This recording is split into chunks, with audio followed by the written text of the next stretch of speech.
Mi nombre es Marta Lucía Martínez Mosquera, maestrante en la educación de la Corporación Universitaria Iberoamericana. Pedagogía crítica y descoloniales. La pedagogía tradicional, una sutil influencia que determina las dinámicas educativas actuales en la sociedad del conocimiento. Antes de emitir cualquier discurso, resulta pertinente apelar a nuestras experiencias en las aulas de clase, bien sea desde el rol educativo o el rol de aprendices. Podríamos empezar recordando cómo fue nuestro paso por el jardín, el preescolar y la primaria. Los maestros que nos impartían una enseñanza los veíamos como héroes o villanos, los cuales nos motivaban a luchar por alcanzar nuestros objetivos. Ese ser que comprendía lo que nuestros padres no podían en casa. Ese individuo que con un abrazo, una sonrisa, un simple gesto hacía que nuestros días en las escuelas fueran agradables. Pero imaginemos lo contrario, ese docente que nos producía miedo, terror, dolor de cabeza, dolor abdominal, ganas de salir corriendo para la casa.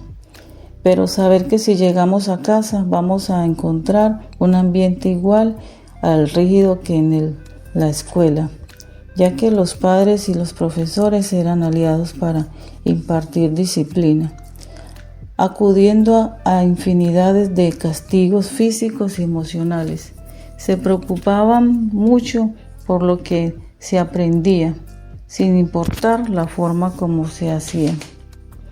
Imaginemos esa aula gris, fría, sobria, con pizarrones verdes, como una silla, con unas sillas bastante incómodas, que de hecho no han cambiado nada. La educación era rígida y principalmente por la Iglesia Católica. Imagina también ese maestro o anciano llevado de su parecer, que cuando menos pensamos, si le interrumpíamos la clase, te pegaba con un reglazo en la mano, te tiraba un marcadores, tú no podías quejarte en casa porque te iba peor. A comienzos del siglo XXI todavía se veían estas cosas. Hoy por hoy existen educadores marcados por este orden histórico tradicional, a tal punto que todavía lo reflejan en sus praxis pedagógicas. El punto es que los tiempos han cambiado y para bien, con todos los avances científicos, tecnológicos, las sociedades se han visto favorecidas en diferentes aspectos, como en el ámbito político, económico, social y cultural. En el campo de la medicina han evolucionado por los inmensos aportes en la sociedad del conocimiento, por los provenientes de la psicología, como los exponentes de JJ Pérez y Gallego en 2019.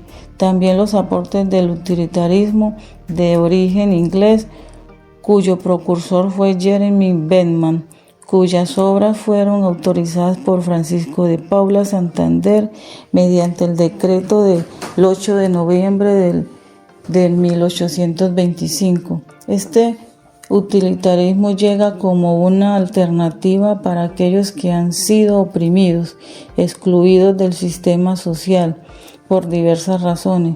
Pueden alcanzar la voz para luchar por el bienestar común sobre las minorías menos favorecidas de la época. Por eso, la molestia del clero y de las altas élites de la sociedad.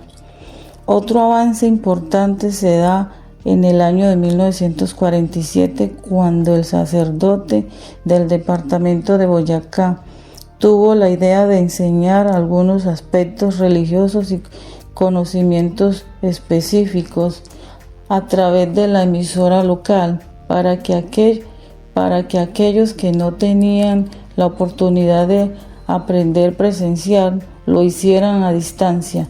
También fue un impulsor del estudio virtual y a distancia.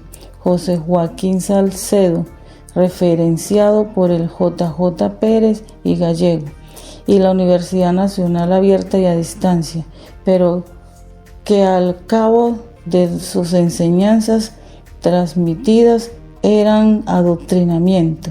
En 1960, en el ámbito internacional, la UNESCO se preocupó por aspectos como la lucha contra la discriminación en la educación.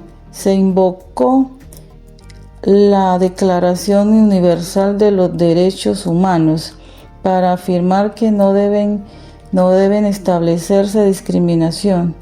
Proclamaron la educación como un derecho de todos y no solo de los que tienen estatus y recursos. La educación es el medio para emanciparse de cualquier ideología y de ser crítico y reflexivo ante cualquier situación de la vida. Podemos decir que en una educación tradicional tan hermética, unidireccional, inflexible y basada en adoctrinamientos religiosos, no se podía hablar de libertades porque el aprendiz no la tenía. Con la llegada de las escuelas nuevas latinoamericanas y las corrientes pedagógicas activas, tuvieron gran acogida las corrientes de pensamiento crítico por parte del brasilero Paulo Freire.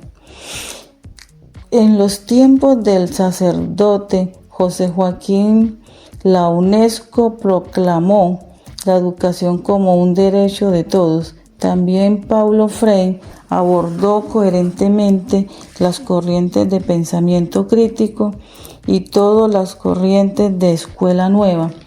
Las problemáticas sociales se acentuaron más en una sociedad inclusiva, social, igualdad, equidad y justicia. Se han perdido la alianza entre los actores que deben participar activamente en los procesos de enseñanza-aprendizaje.